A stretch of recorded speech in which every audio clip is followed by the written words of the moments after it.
네, 안녕하십니까. 넘버원 의학 채널 비욘디 구독자 여러분들. 저는 상명대학교 화학에너지공학과의 강사 교수라고 합니다. 만나서 반갑습니다. 먼저 2025년 새해 복 많이 받으시기 바라겠습니다. 늘 건강하실 바라고요. 올해 계약하신 일들 다 이루시길 또 바라고 무엇보다 올해도 작년처럼 건승하시기를 저도 기원 드리도록 하겠습니다. 자, 오늘은 제가 또 오늘 다룰 주제 치매 관련된 얘기인데요. 40분 동안 특강할 예정이고요. 추가로 마지막 10분은 질의응답을 받을 예정입니다. 그래서 중간중간에 채팅창에 궁금하신 내용이라든지 또 의견 같은 거 남겨주시면 그거에 대해서 저희가 선별해서 중간중간 또는 마지막에 답변 드리도록 하겠습니다. 자, 그러면 오늘 주제 시작하도록 하겠습니다. 먼저 오늘은 집안의 이 제품들이 치매를 유발할 수 있습니다라는 주제인데요. 사실 치매라고 하는 것은 연구가 정말 많이 됐습니다. 많은 의학계 종사자분들이 이 채널에 나와서 치매 관련해서도 많은 의견을 드린 것으로 알고 있는데요. 근데 오늘은 저는 화학자의 측면에서 화학 제품 관련해서도 치매를 유발할 수 있는 것들이 있다라는 것들이 최근에 속속들이 밝혀지고 있습니다. 그래서 그거 관련해서 화학자로서 어떤 걸 주의하면 되는지 알려드리는 그런 시간을 갖도록 하겠습니다. 먼저 치매라고 하는 거는 정말 치매 환자가 정말 많이 뭐 폭발적으로 늘고 있다라는 건 한 번쯤 다 들어보셨을 겁니다. 거의 뭐 100만 명이 육박한다고 알려져 있고요. 갈수록 늘고 있는 추세라고 합니다. 혹자는 이렇게 얘기하기도 합니다. 뭐 "본인은 행복해지고 남들은 불행해지는 병이 치매다." 이렇게 뭐 어떤 혹자는 평하기도 하는데요. 개인적으로 그렇게 좀 동의하기는 어렵습니다, 그런 의견에 대해서. 왜냐하면 실제로 뭐 제 주변에도 치매를 앓고 계신 뭐 분들만 해도 굉장히 스스로도 굉장히 괴로워하시거든요. 가족분들이 힘들어하는 건 뭐 말할 것도 없겠죠. 그래서 가급적이면 당연히 걸리면 안 되는 병이 바로 치매라고 할 수가 있겠습니다. 그래서 화학자 측면에서 화학 물질 중에서 어떤 것이 영향을 미치는지 차근차근 살펴보도록 하겠습니다. 먼저 최근 논문을 기반으로 좀 말씀드리려고 하는데요. 정말 최근 논문입니다. 2024년 10월 15일에 공개적으로 발표된 그런 저널이고요. 논문이고요. 그래서 관련된 내용을 기반으로 설명드리도록 하겠습니다. 일단은 이 저자들 연구진들은 어디에 초점을 뒀냐면요. 가정용 화학 물질에 초점을 뒀습니다. 사실은 화학 물질을 안 쓰시는 분은 없습니다. 저는 없다고 단정 지을 수 있습니다. 다 집에는 다양한 화학 물질, 화학 제품을 쓰십니다. 일단 뭐 비누 안 쓰시는 분 없으시잖아요. 그죠? 비누만 해도 그렇고. 뭐 머리 안 감으신 분 없으시잖아요. 뭐 치약 안 쓰시는 분도 없고요. 그죠? 예. 그러니까 당연히 세제로 물건을 닦고요. 그렇기 때문에 가정용 화학 물질은 다 쓰신다라고 볼 수가 있겠죠. 그런데 네, 모든 화학물 종류가 너무 많으니까 다 모든 거를 다룰 수는 없었습니다. 근데 연구진들이 주로 많이 쓰는 건 주요한 화학물질 5개를 일단 초점을 둡니다. 뭐 살충제라든지 뭐 구강청결제라든지 공기청정제라든지 이런 것들 8개에 좀 초점을 두고 혹시 이런 것들을 사용하는 빈도랑 65세 이상 노년층의 인지기능 저하 간에 혹시 상관관계는 있는지 살펴보는 연구를 진행하게 됩니다. 근데 그 연구가요 굉장히 방대하게 이루어집니다. 뭐 100명, 1000명 단위의 연구가 아니고요. 무려 중국에서요 65세 이상 10,000명 이상을 조사합니다. 10,000명 이상을 조사했으니까 굉장히 광범위하고 굉장히 규모가 큰 연구라고 볼 수가 있겠습니다. 그래서 이 어르신들 65세 이상 어르신들에 대해서 인지 기능을 평가합니다. 인지 기능 평가하는 방법은 여러 가지 항목이 있는데요. 그중에서 정확히 5가지 영역에 초점을 두고 이제 분석을 하게 됩니다. 그다음에 당연히 어르신들이지만 당연히 가정에서 여러한 화학 제품, 여러 화학 물질을 쓰시거든요. 그때 그 노출되는 거. 그러니까 결국 이 화학 물질 8개의 사용 빈도와 어떤 상관관계가 있는지를 살펴보게 되는 겁니다. 자, 그랬을 때 과연 연구 결과 어떤 연구가 있는지 살펴봤는데요. 일단은 충격적인 결과가 나오게 됩니다. 그 충격적인 결과는 뭐냐면 가정에서 화학 물질 사용하는 것과 인지기능 저하 사이에 확실한 상관관계가 있다는 게 밝혀집니다. 너무 충격적이지 않습니까? 이게 1,000명 정도 조사해서 나온 결과면 약간 신뢰성이 떨어질 수도 있는데 무려 10,000명을 조사합니다.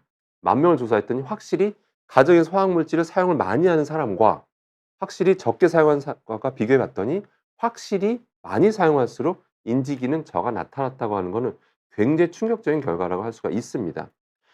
그래서 특히 이 3가지, 특히 8가지를 집중적으로 봤다라고 했는데 특히 저 3가지 구강청결제 이거 잘 보셔야 됩니다. 구강청결제 그다음에 방향제. 방향제는 뭔지 아시죠? 예, 향을 좋게 하는 거요. 방향제 그리고 소독제. 이 세 가지가 특히 상관관계가 있더라라는 연구 결과를 발표하게 됩니다. 자 이제 두 번째인데요. 근데 더 충격적인 결과도 발표하게 됩니다. 여성의 경우. 여성의 결국에는 굳이 이제 10,000명 이상 조사했지만 절반은 여성이었거든요. 근데 여성의 경우에는 화학물질 사용이 오히려 남자도 나타났지만 인지 기능 저하 간의 상관관계가 더 강하게 나타나더라. 더 확실한 연관관계가 더 유의미한 연관 상관관계가 더 강하게 나타난다라는 충격적인 결과를 발표하게 됩니다. 그러니까 확실히 더 많이 사용하면 할수록 여성한테 더 그게 강하게 발현되더라. 더 연관성이 있더라. 이런 연구 결과라고 보시면 됩니다. 근데 이게 황당한 연구 결과로 볼 수가 없는 게요. 과거의 다른 연구에서도 확실히 똑같은 유해 화학 물질에 노출이 됐을 때 여성이 조금 더 강하게 영향을 받는다라는 것. 쉽게 더 악영향을 받는다라는 연구 결과는 다른 연구 결과에서 이미 나온 바가 있습니다. 그러니까 이 연구 결과는 그러니까 전혀 이상한 연구 결과가 아니라는 겁니다. 충분히 납득할 만한 그 연구 결과라 보시면 되고요. 근데 또 충격적인 결과를 발표하는데요. 그 8가지 중에서 아까 3가지 연구 결과가 있다라고 했잖아요. 그죠? 근데 그 3가지 중에 또 2가지 방향제와 소독제. 소독제는 특히 우리 그 인지 기능 중에서 언어에도 영향을 미치고 언어. 가끔 이제 치매 걸리기 전에 말 어눌하게 하시는 분도 계시거든요. 그래서 언어에도 영향을 미치고 그다음에 진압력에도 영향을 미친다라는 충격적인 결과를 발표합니다. 진압력이 뭐냐면요. 뭐 시간 같은 거, 공간 같은 거 이런 것들 판단하는 어떤 그 지각하는 능력이라고 알려져 있는데요. 그런 거에도 영향을 미친다라고 알려져 있습니다. 충격적인 결과라고 할 수가 있겠죠. 자 그러면 다시 한번 정리해 보도록 하겠습니다. 방금 이 연구진은 8가지를 살펴봤어요. 8가지와 그런 인지 기능과 상관관계를 봤는데 유독 8가지 중에서 저 3가지 지금 제가 파란색으로 좀 3개 체크해 놨는데요. 저 3가지가 유독 더 영향을 주더라라는 겁니다. 한번 살펴볼게요, 여러분들. 자, 8가지 이 연구진은 뭘 조사했냐면 살충제와의 상관관계, 방충제, 그다음에 공기청정제, 공기청정기가 아닙니다. 공기청정제입니다. 그다음 변기세정제, 기름제거제. 그러니까 저런 것들은 상관관계가 좀 적고 그다음에 파란색이 상관관계 있다라고 한 겁니다. 이거에 대해서 제가 좀 보충 설명을 드려야 될 것 같습니다. 자 이제 자세히 보시면 저 파란색은 위험한 거고 검은색은 괜찮네.'라고 생각하시면 안 되는 겁니다. 그 이유가 뭐냐면 이 연구진이 저 검은색과의 상관관계는 밝혀내지 못했던 겁니다. 그러니까 왜 그런 거냐면 그럴 수밖에 없는 연구 결과예요. 왜? 일반인 10,000명을 조사한 거거든요. 일반인 10,000명이에요. 일반인들이 자 보세요. 저 검은색 첫 번째 살충제와 방충제를 많이 쓸까요? 일반인들은 잘 안 씁니다. 저거는 농업 종사자분들이 많이 쓰는 겁니다. 그러니까 농업 종사자분들이 주로 쓰는 거라 일반인들은 저렇게 그렇게까지 많이 평소에 쓰지를 않아요. 그러니까 그렇게 많이 써야 뭔가 상관관계를 볼 수가 있는데 애초에 사용 자체를 일반인들이 안 하기 때문에 상관관계를 보기가 어려웠을 겁니다. 공기청정제도 마찬가지고요. 변기세정제 여러분들 변기세정제 뭐 그렇게까지 많이 쓰시지 않잖아요. 그죠? 별도로. 그다음에 기름 제거제 이것도 그렇게까지 많이 쓰시지 않거든요. 그래서 상관관계를 밝혀내지 못했던 거다라고 이제 보시면 좋을 것 같고요. 근데 저 파란색들 저 3가지 구강청결제 각을 엉해서 뱉는 거 있잖아요. 그런 것들. 방향제도 실제 많이 쓰죠. 실제 여러분들 뭐 집에서도 쓰지만 공공장소 화장실만 가도 막 정기적으로 화장실에서 막 칙칙 뿌려지잖아요, 자동으로. 그죠? 분사되는 거 많이 보셨을 거예요. 그죠? 그런 방향제들. 손 소독제. 소독제라면 좀 광범위하게 보셔야 되는데 손 소독제는 많이 하시죠? 코로나 사태 이후에 뭐 손 소독제 많이 쓰시잖아요. 그죠? 그다음에 가끔씩 이런 공공장소나 뭐 병원이라든지 수시로 이렇게 칙칙칙 공중에 뿌리잖아요. 칙칙칙칙 뿌리시죠? 예, 그런 소독제 다 포함된 개념이라고 보시면 될 것 같습니다. 그래서 저 3가지가 유독 관련이 있었던 거는 빈도수라고 좀 보셔야 됩니다. 아무래도 사용 빈도가 좀 많다 보니까 상관관계가 좀 더 명확히 밝혀졌던 것으로 현재 생각이 됩니다. 이해되시겠죠? 자 그럼 아무튼 저 3가지 상관관계가 있다라고 나왔으니까 한번 살펴보도록 하겠습니다. 자 그럼 이걸 딱 보자마자 여러분들은 이제부터 구강청결제 뭐 가글인 되게 유명한 거 있죠? '저런 거 이제 쓰면 안 되겠네.' 이런 생각하실 수도 있고 '집안에 있는 방향제는 다 버려야겠네. 이제 또 손소독제도 하면 안 되겠네.' 뭐 이런 생각도 하실 것 같은데요. 제가 정확하게 알려드리도록 하겠습니다. 자 먼저 저 3가지와 관련있다라고 했는데 3가지의 공통된 성분을 한번 살펴보도록 하겠습니다. 저 3가지 파란색 3가지 제품의 공통점은 뭐냐면 바로 이겁니다. 화학자로서 정확히 분석해 드리면 저거라고 보시면 됩니다. 먼저 그 세 가지 제품은 대부분 다 알코올 성분들이 들어있는 경우가 많고요. 그다음에 항균제, 방부제 같은 성분들이 들어가 있습니다. 항균제는 말 그대로 균을 바로 직접적으로 죽이는 그런 거라 보시면 되고요. 방부제는 어떤 제품의 성능을 증가시키기 위해서 넣는 화학 물질이다라고 보시면 되겠습니다. 그다음에 계면활성제도 그 안에 들어있는 공통된 성분이다라고 보시면 될 것 같습니다. 그럼 차근차근 살펴보겠습니다. 차근차근 살펴보면요. 먼저 저 알코올을 한번 살펴보도록 하겠습니다. 혹시 저 안에 들어있는 알코올 성분 때문에 이런 일이 벌어진 건 아닐지. 예를 들어서 알코올 저런 거를 일단 구강청결제 한번 살펴볼게요. 구강청결제 살펴보면 입에 하고 뱉죠. 그럼 일단 잔여물이 있을 수밖에 없겠죠. 은연중에 그걸 삼키게 될 겁니다. 그런 식으로 들어갈 수도 있고요. 자, 그다음에 첫 번째, 그다음에 손소독제라든지 방향제 같은 거 쓰게 되면 공기 중에 이게 분사가 되잖아요. 그러니까 호흡기로 들이마시게 되는 거겠죠. 그다음에 우리가 이게 손에 닦고 나서도 이게 휘발하면서 들이마시는 거고 칙칙 분사하면서 우리가 이제 들여 마시게 되는 건데요. 근데 알코올이 상당한 게 있느냐라고 따져봤을 때 알코올 같은 경우는 사실은 그렇게까지 상관관계가 있다라고 현재까지는 지금까지 나온 결과들로 봤을 때 상관관계가 있다라고 보기가 좀 어렵습니다. 이유가 뭐냐면 자 보세요.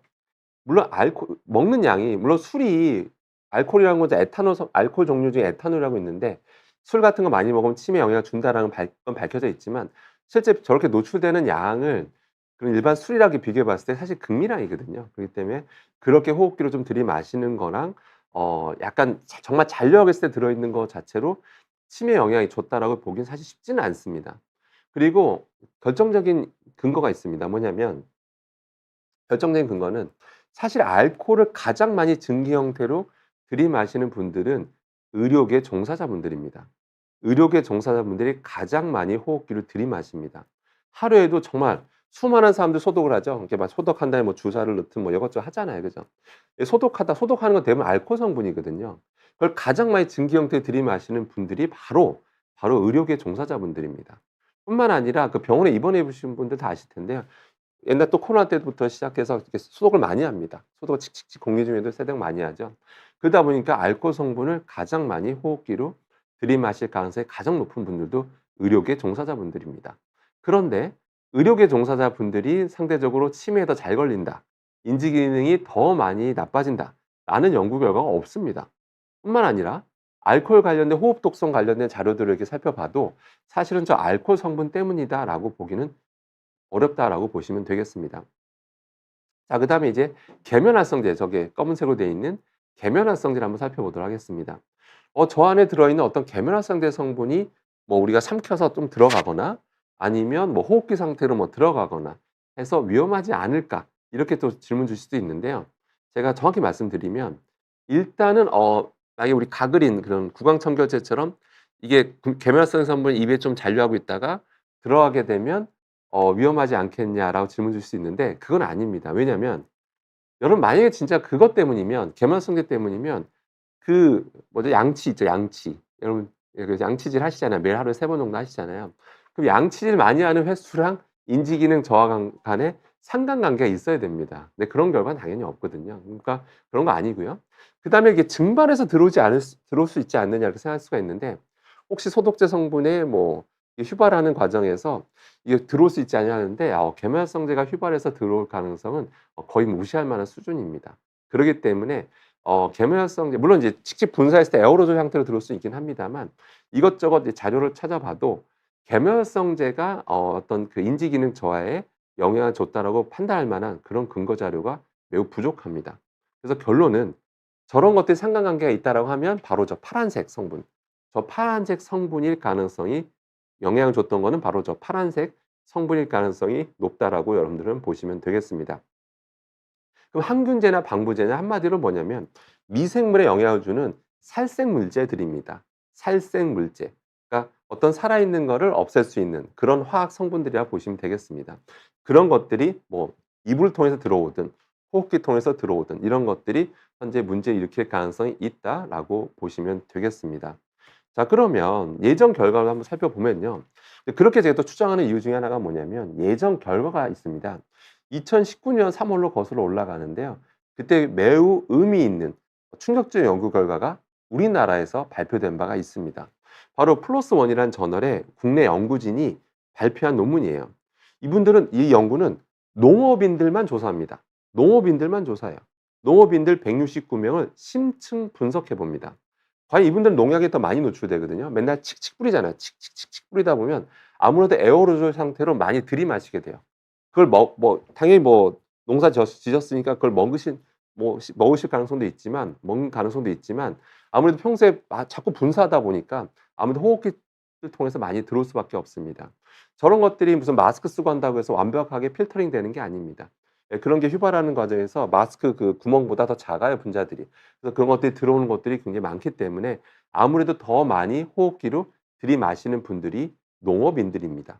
그럼 이제 그러면 당연히 상대적으로 분사를 많이 하신 분들과 인지 기능 연관성이 있지 않을까라고 이제 가설을 세우고 이제 그러니까 분석을 해 봅니다. 했더니 충격적인 연구 결과가 나옵니다. 실제로 농약 살충제를 많이 분사해서 많이 노출됐던 그런 농업인들이 실제로 치매 전 단계인 인지 기능 저하 위험이 최대 약 3배까지 높아진다라는 충격적인 결과를 발표합니다. 최대 약 3배면 굉장히 높은 수치입니다. 2배도 많은 건데 약 3배니까 엄청난 거죠. 그러니까 저런 살충제 성분, 그러니까 살충제라는 게 단순하게 얘기해서 살생 물질들이에요. 그런 미생물들을 정말 번식하기 쉽지 않고 이런 쉽게 어떤 벌레들이 쉽게 번식하지 못하게끔 한마디로 어떤 살균력이 있는 것들이거든요. 결국 그런 것들이 우리 몸에 들어오게 됐을 때 호흡기나 먹는 걸로 들어오게 됐을 때 우리 몸에 영향을 준다라는 거죠.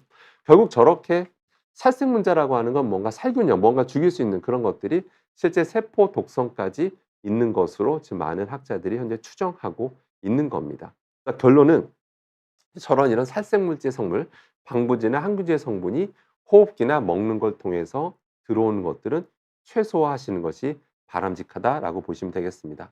물론 여러분들이 오해는 하시면 안 됩니다. 뭐냐면 방금 아까 맨 처음에 보여드린 연구 결과가 중국에서 나온 연구 결과입니다.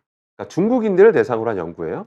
그러면 중국인들은 당연히 중국 제품들 주로 썼겠죠. 중국에서 생산한 제품 주로 썼을 겁니다. 안 그래도 물건값이 또 싸잖아요. 그러니까 당연히 한국산 제품 쓰지는 않았을 거예요, 중국 사람들이요. 그러니까 썼을 텐데 그러니까 중국에서 나온 결과다 보니까 저 결과를 사실 곧이곧대로 한국인한테 적용하기 어려운 것도 있는 건 사실입니다. 왜냐하면 우리나라 같은 경우는 과거에 어떤 일이 있었냐면 가습기 살균제 사건이라는 충격적인 결과가 나온 바가 있습니다. 정말 엄청난 사람 수백 명의 사망자를 일으켰고요. 그다음에 수천 명의 피해자를 일으켰던 정말 충격적인 사건, 바로 가습기 살균제 사건. 다들 기억하실 겁니다. 그때 그 사건 터진 이후로 굉장히 이런 살생물제 이런 것들에 대해서 굉장히 규제가 엄격해집니다. 엄격해져서 쓸 수 있는 품목도 제한이 많이 걸렸고요. 그러다 보니까 중국에 있는 살생물제 성분과 우리나라가 허용하는 살생물제 성분이 종류가 다릅니다. 다르기 때문에 그러니까 아까 말씀드린 살생물제도 종류가 너무 많아요. 너무 많기 때문에 나라마다 규제하는 게 또 다르고요. 허용하는 것도 다르고요. 그러니까 똑같이 살생물제에 노출되더라도 종류가 다르기 때문에 중국 결과를 그대로 한국에 적용하기는 어려운 것도 사실입니다. 그러면 중국 결과니까 무시해도 될까요? 그건 또 아닙니다. 아까 제가 말씀드린 대로 우리나라 농업인들을 대상으로 해 봤더니 확실히 살충제, 그런 살생물제가 많이 들어있는 살충제에 많이 노출되면 인지 기능이 떨어진다라는 분명히 그런 결과도 있기 때문에 기본적으로 조심해야 되는 건 맞습니다. 그러니까 중국 결과를 그대로 대입할 수는 없지만 기본적으로 조심을 해야 된다라고 보시는 게 가장 정확한 결론이다라고 보시면 되겠습니다. 그래서 오늘 그러니까 치매 관련해서 오늘 화학 제품이 어떤 게 영향을 주는지 알려드렸는데요. 차근차근 설명드리겠습니다. 자, 먼저 첫 번째, 혹시 구강청결제를 되게 좋아하시는 분들이 계실 텐데요. 반드시 그거를 아침에 일어나서 하거나 저녁에 반드시 그걸 하고 자야 뭔가 개운하다. 그걸 안 하면 안 된다. 이런 분도 제 주변에도 실제 몇 분 계시거든요. 근데 가급적이면 그거 하는 것 자체가 문제가 되는 건 아니고 그건 어떤 균 죽이려고 하는 거잖아요. 그러니까 하고 난 다음에 다시 물로 여러 번 충분히 헹궈 주십시오. 네, 충분히 헹궈 주십시오. 그게 가장 바람직한 사용 방법이고요. 자, 두 번째는 방향제입니다. 방향제 아마 쓰시는 분들 많잖아요. 그 은은한 향이 또 좋아서 또 누가 손님들 오셨을 때도 은은한 향이 나면 좀 좋잖아요. 그죠? 예. 그래서 방향제 많이 쓰시는 분들이 계신데요. 그러니까 방향제 같은 성분도 아까 말씀드린 대로 가급적이면 가급적이면 정기적으로 좀 환기를 좀 많이 하시는 게 좋고요. 너무 밀폐된 공간에서 오래 사용하시는 거는 바람직하지 않다라는 거 꼭 기억하시기 바라겠습니다. 실제 이게 지금 채팅창에 어떤 분께서 뭐 F킬러도 안 좋아요, 모기향도 안 좋아요 했는데 실제로 저런 제품들과 어느 정도 이 상관계 있다라는 뭐 그런 연구 결과도 있고요. 그러니까 너무 저런 그런 어떤 미생물에 영향을 미치는 것들은 너무 과하게 우리가 호흡기로 들이마실 가능성은 최소화하는 게 좋습니다. 그러니까 가급적이면 주기적으로 환기를 하면서 사용하시기를 좀 권해 드리도록 하겠습니다. 그다음에 소독제 같은 경우는요. 사실은 보통 여러분들이 손 소독제 같은 경우는 자세히 보시면 성분표를 한번 보세요. 대부분 에탄올입니다. 예. 아니면 알코올 100% 이렇게 적혀 있기도 하고요. 예, 보통 에탄올이 적혀 있는 걸 많이 있는데요. 일반적으로 오픈된 공간에서 여러분들이 손 소독제 쓰시는 거는 그렇게까지 걱정하실 필요는 없습니다. 예, 그건 걱정하셔도 돼요. 아까 제가 말씀드렸잖아요. 그렇게 해서 에탄올 성분을 가장 증기 형태로 제일 많이 들이마시는 분들이 의료계 종사자분들입니다. 네, 그분들이 영향이 있다는 건 없고요. 근데 이런 손소독제 같은 경우는 뭐 그렇게까지 걱정하실 필요는 없는데 다만 너무 밀폐된 공간에서 역시 많이 들이마시진 않도록 주기적으로 환기하시는 게 좋고요. 가장 여러분들이 조심해야 되는 게 뭐냐면 그겁니다. 가끔 소독제라고 해서 너무 이렇게 분무 형태로 칙칙칙 이렇게 공기 중에 뿌리는 형태의 소독을 하는 경우가 지금도 최근에 저도 봤습니다. 공공장소에서 이런 식으로 칙칙칙 공기 중에 분사를 해 버려요. 그렇게 하다 보면 이게 에어로졸 상태로 떠돌아다녀요, 그 성분 자체가. 그걸 그대로 우리 호흡기로 들이마시는 거거든요. 자칫 그런 과정에서 살생물질 성분이 그대로 폐로 직행하게 됩니다. 그러니까 그런 거는 솔직히 바람직하지 않습니다. 그래서 요새는 그런 칙칙 뿌리는 것보다 정말 공기 중에 어떤 바이러스 때문이라면 주기적으로 환기시키는 게 더 낫고요. 그냥 어떤 적당히 묻혀 가지고 그냥 닦는 형태로 소독하는 게 더 낫습니다. 물론 그렇게 한 다음에 역시 또 환기하는 게 중요하겠죠. 네, 그러니까 그렇게 그러니까 항상 그런 분무 형태의 소독 형태는 가급적이면 좀 자제하시는 것이 바람직하다라고 보시면 되겠습니다. 우리가 코로나를 겪으면서 너무 공기 중에 분사하는 게 너무 대중화되고 일반화됐는데요. 바람직하지 않다라는 거 꼭 명심하시기 바라겠습니다. 그렇게 하지만 불필요한 살생물질 성분이 우리 몸에 들어온 걸 막을 수 있다라고 보시면 되겠습니다. 그다음에 질문 하나 받고 할게요. 감자칩 매니아님께서 "캔들도 영향이 있을까요?" 라고 질문 주셨는데요. 캔들에 대해서 제가 예전에 비유에 대해서 한번 설명드린 적이 있었는데요. 그래서 여기서 짧게 설명드리겠습니다. 캔들하면 이제 두 가지 형태가 있거든요. 하나는 그냥 태우는 형태. 불을 피워서 이제 태우는 형태가 있고 두 번째는 이제 캔들 워머 형태가 있는데요. 이 태우는 형태 같은 경우는 사실은 태우다 보면 유해한 물질이 나올 수밖에 없습니다. 예, 뭐 자세히 설명드리면 너무 길 것 같고 유해한 물질이 나올 수밖에 없다라는 건 기본적으로 알고 계시고요.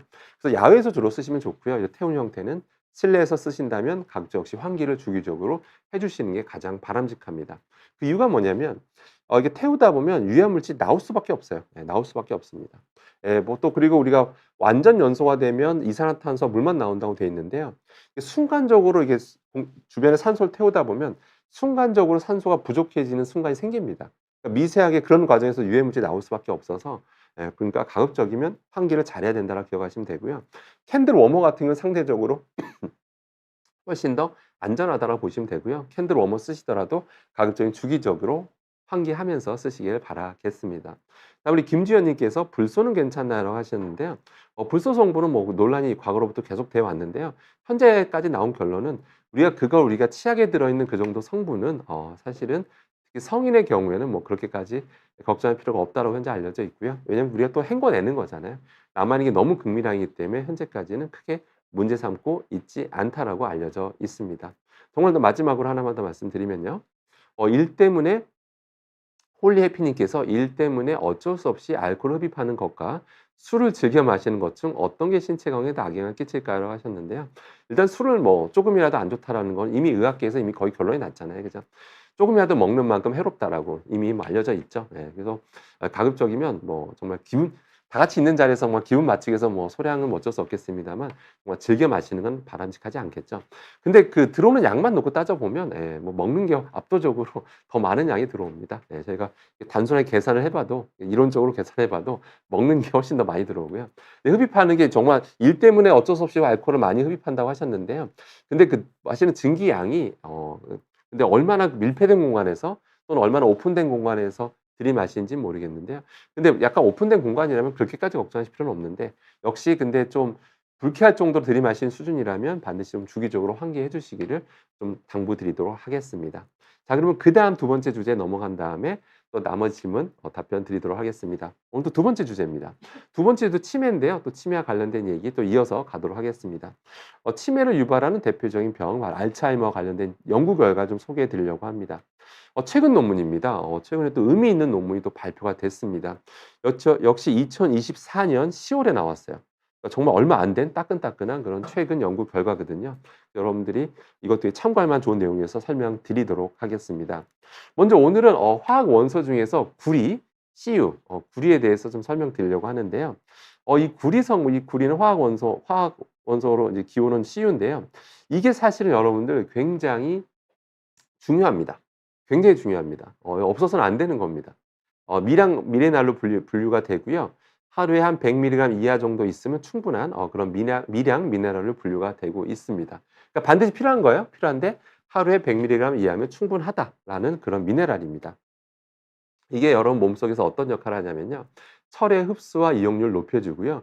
그다음 뼈와 적혈구 생성에 도움을 준다라고 알려져 있습니다. 그러니까 한마디로 당연히 먹어줘야 되는 그런 화학 원소다라고 보시면 되겠습니다. 뿐만 아니라 최근에 이게 어디에도 영향이 있냐면요. SOD 효소의 이제 중요한 구성 요소라고 밝혀지면서 이게 더더욱 CU가 구리가 중요해졌습니다. SOD 효소가 뭐냐면요. 우리 몸속에 체내에는 다양한 효소가 있거든요. 뭐 종류가 5천 종이 넘는다라고 알려져 있고요. 그 많은 효소 중에서 이 SOD 효소가 여러분 그 노화, 항산화 효과에도 관련이 있다라고 알려져 있습니다. 우리가 노화를 일으키는 주요 원인 중에 하나가 활성산소라는 말은 한 번쯤 들어보셨을 겁니다. 근데 쉽게 얘기해서 활성산소의 그 활성을 없애는, 화학적으로 활성산소의 그 활성을 없애는데 영향을 주는 게 바로 저 SOD 효소거든요. 근데 그 활성산소 활성을 없앨 때 가장 중요한 역할을 하는 게 SOD 효소 내에서 구리더라 이겁니다. SOD 효소 중에 SOD1, SOD3라는 게 있는데 그중에 그 CU가 직접 그 활성을 없애는데 바로 직접적인 역할을 한다라는 게 밝혀졌습니다. 그러니까 한마디로 저 굴이라는 성분은 반드시 여러분들이 식품을 통해서 어느 정도 들어와 줘야 된다라는 게 여러분들이 꼭 기억하시면 됩니다. 그만큼 중요한 겁니다. 나쁜 게 아닙니다, 여러분들. 자, 그런데 미네랄도 과잉이면 문제가 된다라는 건 이미 예전부터 다 과학적으로 증명이 됐죠. 자, 과잉이 되면 어떤 일이 벌어질까요? 밝혀진 거 말씀드리면 너무 과하게 체내에 머물게 되면 신부전증을 일으킬 수 있다고 알려져 있고 간 손상도 일으킬 수 있다고 알려져 있습니다. 그러니까 너무 지나치면 안 된다는 거죠. 자, 그런데 이 연구진은 이 CU, 굴에 대해서 어떤 연구를 했냐면 일단은 이 연구진은 알츠하이머 병이 치매의 가장 흔한 원인이니까 그동안 알츠하이머병에 영향이 있다라는 게 뭐 고혈압 영향이 있다라고 알려져 있죠. 당뇨병 영향이 있다라고 알려져 있죠. 뭐 이상 지지혈증, 흡연 이런 것들이 알츠하이머에 영향을 준다라는 건 이미 뭐 증명이 돼 있거든요. 많은 의학자 종사자분들이 아마 많은 얘기를 해 주셨을 거예요. 뿐만 아니라 특정 금속 노출도 이런 알츠하이머에 영향을 준다라는 그런 가능성은 역시 꾸준히 제기되어 왔었거든요. 그런데 이런 금속 중에서 이 연구진은 CU에 초점을 뒀습니다. 과연 뭐 알루미늄이 영향이 있다는 연구도 그동안 많이 돼 있었는데 CU에 대해서 그렇게까지 체계적으로 연구가 안 됐었거든요. 과연 CU와 어떤 이런 신경 독성, 또 인지 기능 저하와 관련이 있을까? 또 메커니즘까지 조사한 그런 연구라고 보시면 되겠습니다. 자, 그래서 이분들이 연구를 했더니 어떤 그 알츠하이머 걸린 환자와 대종을 한번 비교해 봤어요. 비교해 봤더니 확실히 알츠하이머 환자한테서 혈청 구리 농도가 더 높다는 충격적인 결과를 밝혀냅니다. 뿐만 아니라요. 실제로 혈청 그 구리 농도가 증가하면 증가할수록 알츠하이머병 진행에 기여를 한다라는 직접적인 상관관계가 있다라는 연구 결과까지 발표하게 됩니다. 충격적인 결과를 할 수가 있죠. 분명히 CU가 좋은 거다라고 아까 제가 계속 말씀드렸잖아요. 근데 너무 높으면, 혈청 농도가 너무 높으면 확실히 알츠하이머까지 영향을 줄 수 있다라는 충격적인 결과를 발표하게 되는 거죠. 자, 그러면 그러니까 한마디로 너무 지나치면 좋지 않다는 거죠. 자, 그러면 한번 살펴보겠습니다. 구리가 많은 식품은 어떤 것이 있는지 한번 살펴보겠습니다. 먼저 구리 성분이 많은 식품은 조개류가 있습니다. 굴, 게, 새우가 있고요. 소닥돼지에 간이 좀 많습니다. 간 있죠. 소닥돼지의 이제 간. 참고로 여러분 소각제 간은 언제 드시죠? 보통 아마 순대 드실 때 아마 드실 것 같긴 한데 평소에는 아마 별로 이렇게 간을 드실 것 같지는 않습니다. 아무튼 소각돼지의 간의 구리 농도가 좀 높다라는 거 기억하시면 되고요. 그다음에 충격적인 결과들이 나옵니다.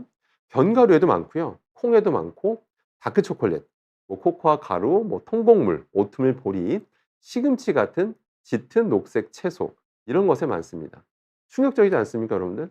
식물성 음식 좋다라는 거 우리가 그동안 많이 들어왔잖아요. 뭐 저도 예전 영상들 보시면 알겠습니다만 어 동물성 음식을 끊지 않은 게 아니라 동물 음식을 소량 섞어서 식물성 음식을 많이 먹자라는 얘기 많이 들어보셨을 거예요. 저도 그런 얘기 많이 드렸고요. 근데 그런데 보시면 식물성 음식에도 굉장히 많다라는 겁니다, 쉽게 얘기해서. 그러니까 이걸 보시고 여러분들이 뭐야 견과류도 먹으면 안 되고 뭐 시금치도 먹으면 안 되고 아니 저거 다 건강하다고 알려진 것들인데 왜 저걸 먹으면 안 되는 거야? 라고 생각하시면 안 됩니다. 그 뜻은 아니고요. 그 뜻은 아니고 저게 구리 성분이 좀 풍부하다라는 겁니다. 아까 제가 말씀드렸잖아요. 구리가 몸에 좋은 거다라고 말씀드렸잖아요. 자, 그래서 결론은 뭐냐면 자, 여러분들이 오해하시면 안 되는 게 자, 우리가 음식을 통해서 구리가 들어오게 되면 당연히 우리가 잘 활용하는데 우리 몸은 또 이게 몸이 혹시라도 구리 성분이 지나치게 많아지게 되면 우리 몸은 다양한 신체 기능을 한다라고 알려져 있습니다. 항상 뭐든지 우리가 일정을 유지하려고 하거든요. 예, 그걸 항상성이라고 하는데 역시 구리 농도도 높아지게 되면 몸에서 다양한 어떤 작동들을 하게 됩니다. 심지어 어떤 뭐 간 같은 경우는 담즙 형태로 구리 성분을 이제 내보낸다라고도 알려져 있고요. 그러니까 여러분 몸은 그렇게 정상 작동한다면 걱정할 필요가 없다는 얘기입니다. 예. 그러니까 겁먹으실 필요는 없어요. 그러니까 이해되시겠죠? 그러니까 다시 얘기하지만 구리 농도가 높아지면 우리 몸은 반드시 어떤 작용을 해서 내보내려고 한다라는 거죠. 자, 그런데 자, 여기서 끝까지 들으셔야 돼요. 자, 그런데 앞선 이 연구 결과 보셨잖아요. 확실히 혈청 농도의 구리 농도가 좀 과도하게 높은 사람들이 나타나고 있죠. 확실히 또 그게 알츠하이머와 관련이 있다라는 거죠. 그러니까 몸 기능이 정상이라면 아무 문제 없다라는 거죠. 다만 몸 기능이 문제가 있다라면 몸 기능이 시간 지나면 몸 기능이 서서히 떨어진다는 건 이미 다 밝혀져 있잖아요.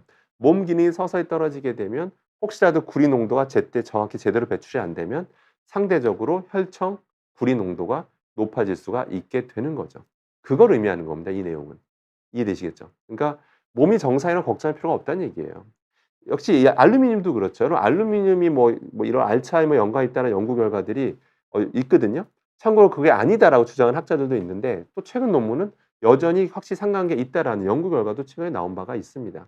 근데 알루미늄도 그렇잖아요. 우리 몸에 들어오면요. 알루미늄 성분도요. 여러분 배출이 잘 됩니다. 대다수는 신장을 통해서 배출된다라고 알려져 있죠.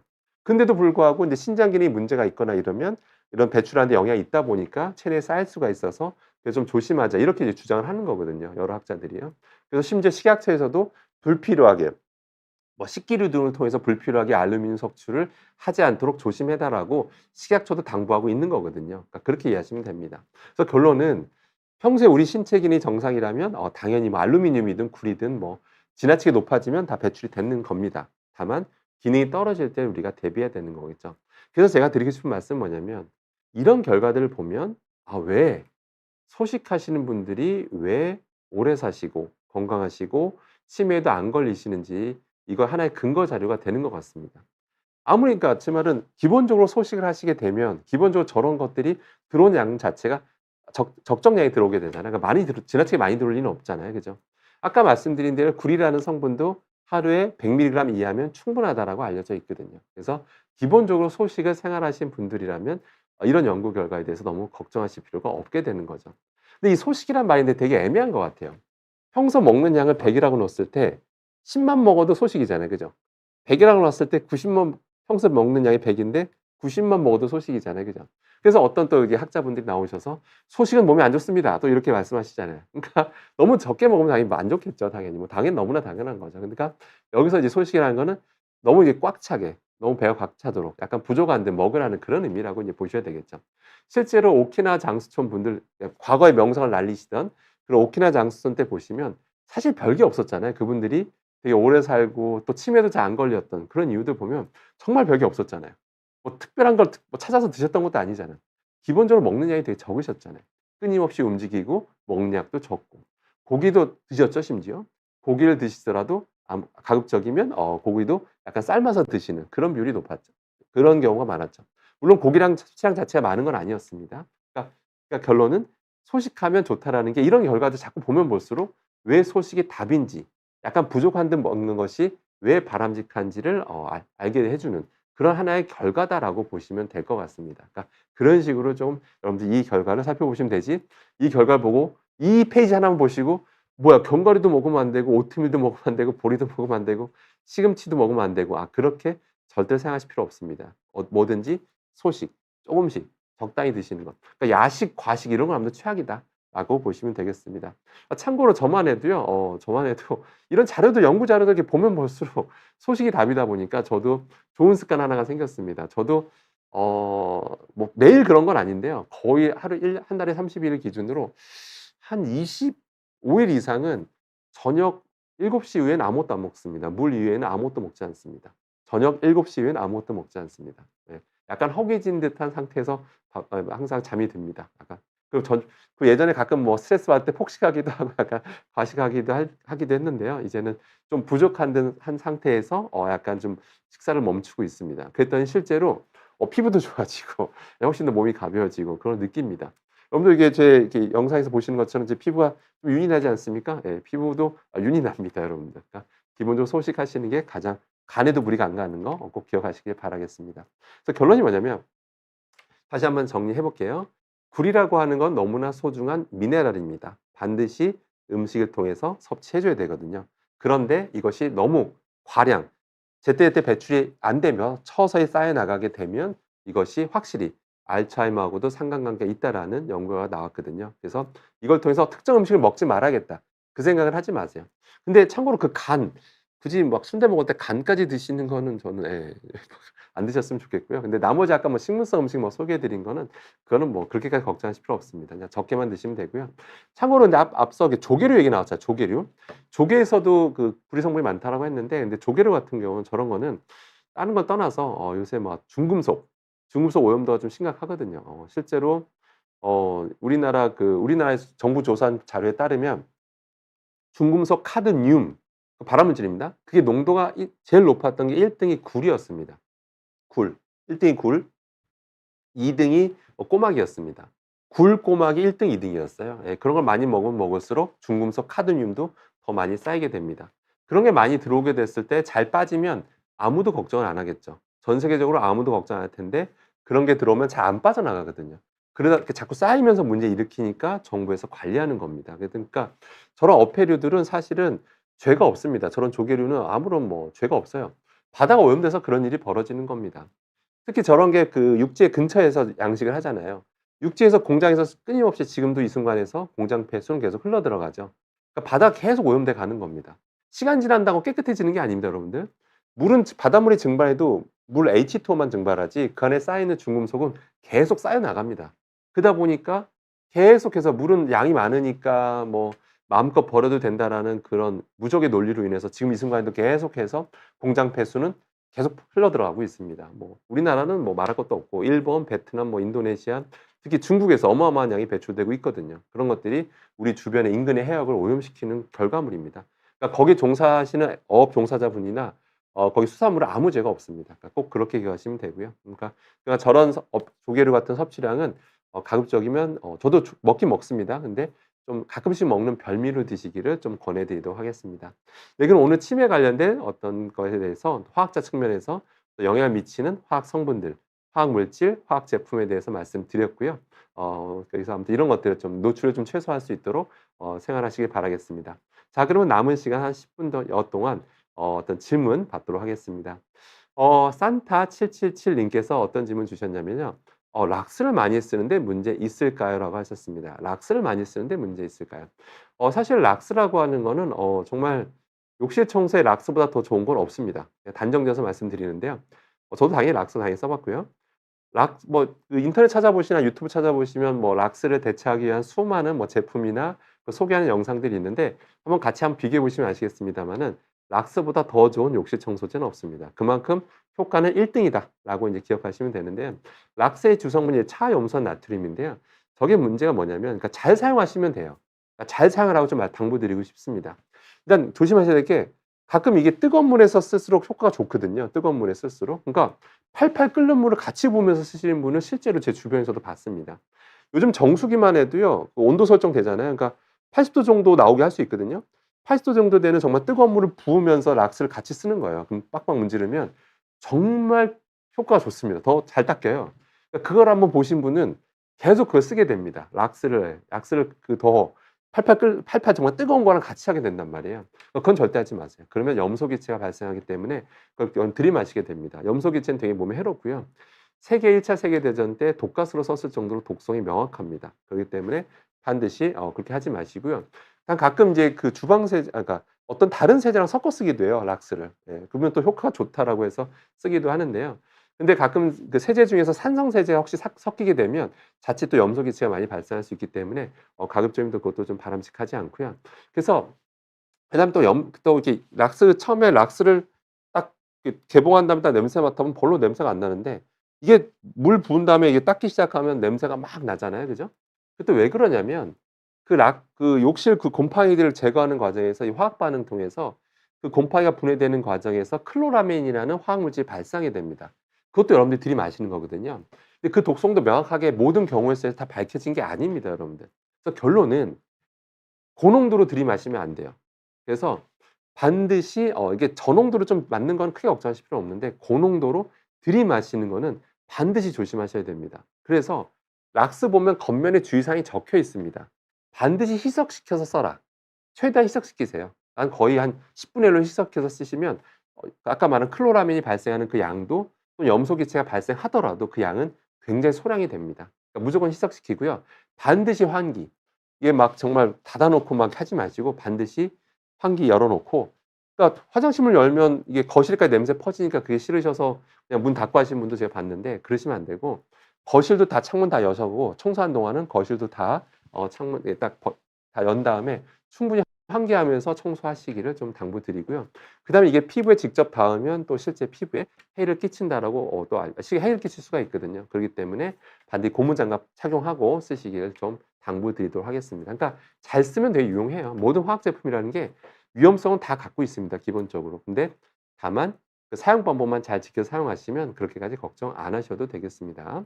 그다음에 온 할머니 님께서 "그럼 헤어스프레이는 어떤가요?"라고 질문 주셨습니다. 헤어스프레이 이제 치 해 가지고 이제 고정하는 거잖아요.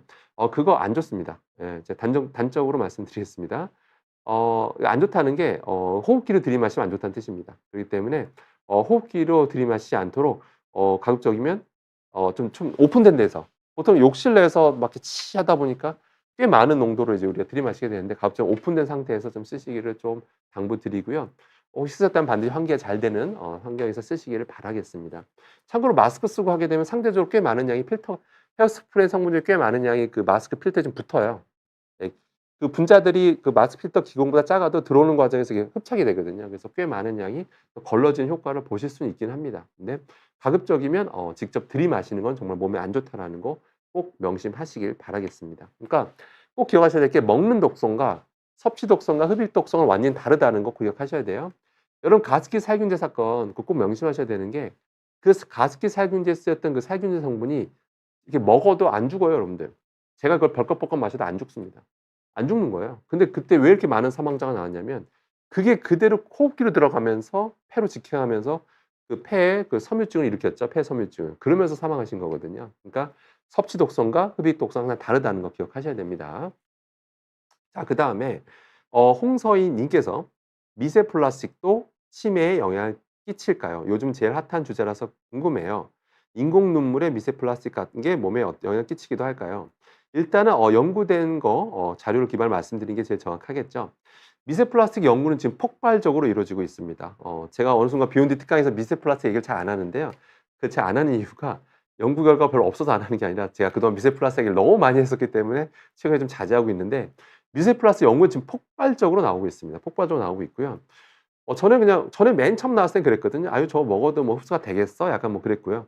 어차피 먹어봤자 150 마이크로미터 이상은 흡수도 안 돼. 뭐 이렇게 결론이 났었거든요.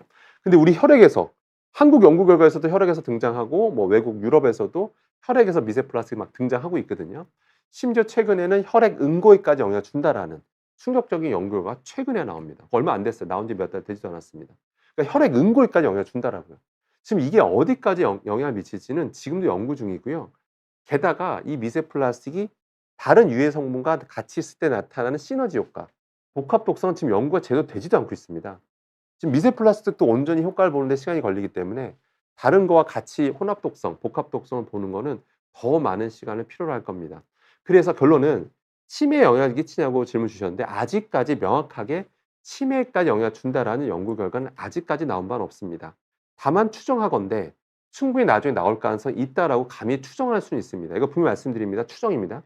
왜냐하면 저렇게 혈액에까지 뭐 혈액 응고에까지 영향을 주고 혈액 흐름에까지 영향을 준다라고 하면 분명히 알츠하이머에 영향을 줄 수 있다는 연구 결과도 나올 가능성이 있고요. 그러니까 가능성이 있고 그럼 결국 알츠하이머가 치매를 유발하는 거잖아요. 그렇기 때문에 추후에 그런 경우가 나올 수도 있는 만큼 충분히 가설을 세울 수 있는 내용이거든요. 그래서 나중에 그때 가서 후회하지 마시고 가급적이면 미세 플라스틱 섭취할 가능성을 최소화하시는 것이 가장 중요하다라고 보시면 되겠습니다. 그다음에 인공 눈물의 미세 플라스틱 같은 게 몸에 영향을 미치려 할까요? 저거는 나중에 좀 짧게 말씀드리기 좀 어려울 것 같아서 나중에 길게 설명드리도록 하겠습니다. 그래서 뭐 아직까지 나온 결과는 뭐 그렇게까지 충격적인 어떤 뭐 눈에 영향을 미친다. 눈만 놓고 봤을 때 엄청 충격적인 결과가 미친다라는 뭐 그런 결과는 아직까지는 단정 지을 만한 결과는 아직 없습니다. 그렇게 이해하시면 될 것 같고요.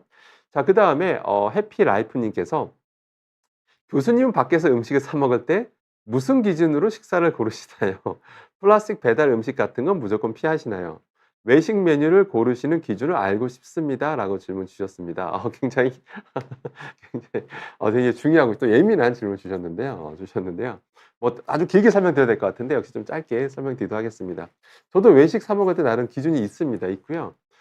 참고로 완전히 피할 수는 없는데 가급적 피하려고 노력하는 거 좀 말씀드리면 여러분들 외식하다 보니 그릇이 있잖아요, 그릇. 그릇인데 대표적인 게 짬뽕 그릇인데요. 짬뽕 그릇 딱 떠오르시면 됩니다. 그리고 우동 그릇 떠오르시면 되는데 그런 그릇들을 보면 되게 가볍죠? 던져도 안 깨집니다. 예, 그런 가볍고 단단한 그 플라스틱 식품 그릇으로 많이 쓰는 게 뭐냐면 바로 멜라민 그릇입니다. 멜라민. 멜라닌은 그 색소고요. 근데 멜라민이라고 하는 어떤 그런 플라스틱인데요. 그 그릇에 뜨거운 거가 담겨져 있는 건 가급적이면 안 먹으려고 합니다. 예, 가급적이면 안 먹으려고 해요. 가급적이면. 그 이유가 뭐냐면 이유가 있습니다. 그 멜라민 플라스틱이라는 소재라고 하는 거는 멜라민이랑 포르말데히드로 화학 반응시켜서 만들어요. 화학자들 입장에서 보면 참 별로 먹고 싶지 않죠. 왜냐면 포르말데히드는 1급 발암물질이거든요. 그래서 저런 걸 만들다 보니까 실제로 그 그릇 내에는 반응 안 하고 남아 있는 잔류하고 있는 성분들이 있어요. 그다음에 뜨거운 물 담게 되면 자칫 그게 잔류하고 있던 게 용출될 수가 있습니다. 제가 약간 너무 과한 공포증을 갖는 것 같고 오버하는 것 같다고 생각할 수가 있는데요. 그렇지가 않습니다. 정부 식약처 권고 사항이기도 합니다. 정부에서는 식약처에서는 그냥 산업에 바로 자영업자들 피해 갈까 봐 단적으로 바로는 얘기 못 했는데 뭐라고 하냐면 정부 식약처에서도 뭐라고 하냐면 흠집이 많이 난 멜라닌 그릇은 버려라. 교체하라."라고 권고하고 있습니다. 예, 아주 정말 부드럽게 하고 발표하는 거죠. 흠집이 많으면 왜 버리라고 했을까요, 여러분들? 흠집이 많으면 용출량이 더 표면적이 늘어나거든요. 그럼 더 용출량이 늘어날 수가 있어요. 멜라민이나 포르말데히드가 용출될 양이 늘어날 수가 있기 때문에 혹시나 이게 위험할 수 있기 때문에 용출된 양이 또 많을 수 있잖아요. 제품마다도 질은 다르고. 그러다 보니까 음식물에 그대로 스며들 수 있기 때문에 식약처 권고 사항이기도 합니다. 제가 오버하는 게 아닙니다, 여러분들. 제가 과한 공포증을 갖고 있는 사람이 아닙니다. 아시겠죠? 예, 그렇기 때문에 그런 멜라민 그릇 자체, 짬뽕 그릇, 우동 그릇 같은 거 가급적이면 아무튼 그런 건 좀 안 먹으려고 합니다. 근데 뭐 먹을 때도 아예 없는 건 아닌데 가급적이면 안 먹으려고 한다라는 거. 예, 그러니까 팔팔 끓는 거기에 뭐가 음식이 담겨져 있는 건 괜찮은데 너무 팔팔 끓는 게 들어 있는 거. 예. 그리고 팔팔 끓던 걸 갑자기 딱 담았던 거. 이런 것들은 가급적이면 조금 피하려고 지향하는 편입니다. 그렇게 이해하시면 될 것 같고요. 그다음에 플라스틱 배달 음식 같은 건 무조건 피하시나요? 라고 하셨는데요. 플라스틱 배달 음식 같은 건 무조건 피하시나요? 사실은 플라스틱 배달 용기들 보면 대부분 PP입니다. PP. PP. PP인데요. 폴리프로필렌이라는 뜻이고요. 사실 그것 자체만으로 놓고 보면 뭐 유해한 화학 물질이 나온다든지 뭐 그런 것들은 사실 아닙니다. 그런 건 아닌데 근데 요새 최근에 나온 결과가 좀 충격적이긴 했어요, 사실은 저한테도. 그 외국 연구 결과였는데 플라스틱 배달 용기 보면 검은색 많잖아요, 검은색. 근데 검은색이잖아요. 근데 검은색이 왜 검은색 쓰냐면 검은색 염료를 하는 게 뭐 검은색 염료를 이제 기존 색깔 덮기도 좋잖아요. 그렇기도 하고. 그다음에 이제 가끔 미국에서 어떤 일이 있었냐면 그 재활용된 우리가 재활용하려고 막 분리수거 많이 하잖아요. 근데 그런 것들이 재활용하다 보니까 그 식품 용기로 넘어가 버린 거예요. 자칫 그 가전제품에서 쓰였던 것들이 거기에 난연제가 들어가거든요. 불이 잘 안 타라고. 그 난연제 썼던 게 그게 그대로 식품용기에 넘어가 버린 거예요. 미국에서 그런 일이 벌어졌습니다. 그래서 근데 우리나라에서 저게 제대로 조사가 안 됐었어요 사실은. 그러니까 원래 PP만 놓고 보면 안전하다고 보통 말을 하는데 갑자기 미국에서 저런 결과가 나와 버리니까 '우리나라에선 저거 조사한 적이 있나?' 라고 생각을 해 보면 되게 찝찝한 건 사실이죠. 그러니까 조만간에 정부가 좀 조사를 해서 발표해야 된다라고 봅니다. 그러니까 여러분들 가전제품 한번 눈여겨 보시면 또 가전제품 내에는 그 검은색 소재의 그런 플라스틱 소재가 많이 쓰이는데 그런 것들이 안에는 난연제가 들어 있어서 그게 자칫 재활용돼서 우리 식품 배달용 플라스틱으로 넘어올 수 있다라는 겁니다. 그래서 그런 것들은 자칫 거기다 뭐 뜨거운 걸 담거나 좀 뭐 산성도가 높은 음식을 담게 되면 자칫 그런 난연제 성분이 들어올 수도 있고요. 먹게 될 수도 있고요. 당연히 몸에 안 좋습니다. 게다가 미세 플라스틱이 발생하는 과정에서 혹시라도 먹을 수가 있기 때문에 그러니까 그게 정부에서 명확히 우리나라는 제대로 조사한 바가 없기 때문에 기본적인 조심할 필요는 있겠죠. 그래서 환경을 생각하시더라도 배달 음식은 좀 자제하시길 바라고 저도 배달시켜 먹습니다. 근데 가급적이면 좀 자제하려고 하는 편입니다. 꼭 가급적이면 꼭 직접 가서 드시기를 좀 당부드리도록 하겠습니다. 오늘도 지금 벌써 260명 이상 또 이게 이런 금요일 오후 5 시에 260 명이나 이게 접속하기 쉽지 않은데 이렇게 너무 많은 뜨거운 성원 보내주셔서 너무 감사드리고 덕분에 저도 신나게 특강을 할 수 있었습니다. 성원해 주셔서 너무나 감사드리고요. 저는 건강한 모습으로 2주 뒤에 다시 찾아뵙도록 하겠습니다. 다시 한번 새해 복 많이 받으시길 바라겠습니다. 감사합니다.